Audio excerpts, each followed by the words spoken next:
Hi friends, అందరూ ఎలా ఉన్నారు? బాగున్నారా? నేను కూడా చాలా బాగున్నానండి.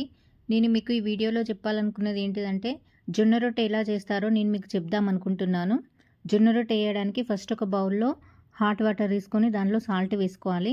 ఇంకో బౌల్‌లో పిండి తీసుకొని ఆ పిండిని హాట్ వాటర్‌తో కొంచెం కొంచెం కలపాలండి. మొత్తం ఒకేసారి కలిపితే జొన్న రొట్టె రాదు. కాబట్టి మనం కొంచెం కొంచెం కలుపుతూ పిండి చాలా మెత్తగా కలపాలండి. కొంచెం గట్టిగా అయినా కానీ చపాతీలు కరెక్ట్‌గా రావు. మళ్ళీ జొన్న రొట్టె మనం కోలతో అలా చేయం కాబట్టి చేత్తో చేయడమే కాబట్టి పిండి చాలా స్మూత్‌గా మెత్తగా కలుపుకోవాలి. దాని తర్వాత ఒక ముద్దలాగా లడ్డులాగా చేసుకొని దాన్ని అలా నేను వీడియోలో చూపిస్తున్నట్టు ప్రెస్ చేసుకోవాలి. తర్వాత పీట పైన పొడి పిండి వేసి దాన్ని ఇప్పుడు మనం ఓన్లీ చేత్తోటే అలా ఏసి ప్రెస్ చేయడమే అండి. చేత్తో అలా తిప్పుకుంటూ ప్రెస్ చేయాలి. పొడి పిండి మధ్యలో మధ్యలో వేస్తూ చేయాలండి. లేకపోతే అతుక్కుంటుంది. మధ్యలో ఆ చపాతీని ఇట్లా లేపుతూ ఉండండి. లేకుంటే దానికే అతుక్కుపోతది. తర్వాత వెంటనే మనం పెనం పెట్టుకోవాలి. పెనం బాగా వేడిగా ఉంటేనే చపాతీ తొందరగా ఈజీగా కాలగలుగుతుంది.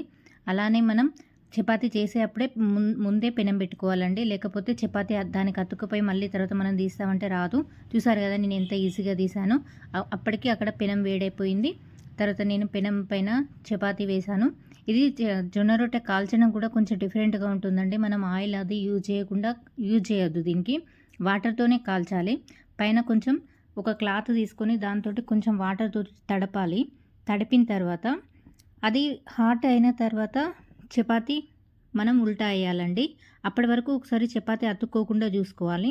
మెల్లిగా తీసి అది మనం పైన వాటర్ రాసాం కదా! ఆ వాటర్ పోయేంత వరకు తడిగా ఉండకుండా తడి పోయేంత వరకు ఆరేలాగా ఉంచి దాని తర్వాత రివర్స్ చేయాలి.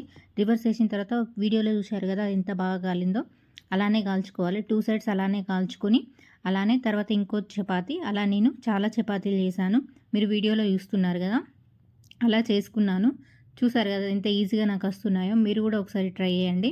అలానే జొన్న రొట్టెలు డైలీ ఒకసారైనా తినడానికి ట్రై చేయండి. ఈ మధ్యలో అందరికీ హెల్త్ ప్రాబ్లమ్స్, హెల్త్ ఇష్యూస్ వస్తున్నాయని చెప్పి జొన్న రొట్టె హెల్తీకి మంచిదని చెప్పి నేను మీకు చెప్పాలనుకున్నాను. అందుకే ఈ వీడియోలో జొన్న రొట్టెలు ఎలా చేయాలో నేను మీకు చెప్తున్నాను. ఎంతో కష్టం కాదండి, జొన్న రొట్టెలు చేయడం చాలా ఈజీ. చూస్తున్నారు కదా నేను ఎంత ఈజీగా చేస్తున్నానో. నా ఛానల్ కనుక నేను చేసిన నా జొన్న రొట్టెలు మీకు నచ్చినా లైక్ చేయండి. నా ఛానల్ సబ్స్క్రైబ్ చేయండి. సబ్స్క్రైబ్ చేయడం మాత్రం అస్సలు మర్చిపోకండి. జొన్న రొట్టెలు మేము టేస్ట్ చేసి ఎలా ఉన్నాయో చెప్దాము. మీరు కూడా ఈరోజు మీ ఇంట్లో జొన్న రొట్టెలు చేసుకోవాలని నేను అనుకుంటున్నా. నేను చెప్పింది మీకు అర్థమైతే ఖచ్చితంగా ట్రై చేయండి. చూసారు కదా నా జొన్న రొట్టెలు ఎలా పొంగుతున్నాయో, భలే వస్తున్నాయండి. మా ఆయనను మా అబ్బాయి చాలా ఇష్టంగా తింటున్నారు నా జొన్న రొట్టెలు. వాళ్ళకి దీంట్లోకి మేము ఒక టమాటా కర్రీ, ఆలు కర్రీ చేసుకొని చాలా ఇష్టంగా తిన్నాం. మా బాబు, మా ఆయన, నేను బాగున్నాయని కూడా చెప్పారు. నేను కూడా చాలా హ్యాపీగా ఫీల్ అయ్యాను. డైలీ వన్ టైం అన్నా కంపల్సరీగా మేము జొన్న రొట్టెలు తినడం అలవాటు చేసుకున్నామండి. చూసారు కదా మా వారు తింటున్నారు. ఇందులోకి టమాటా కర్రీ, ఆలు కర్రీ విడివిడిగా వేసాను.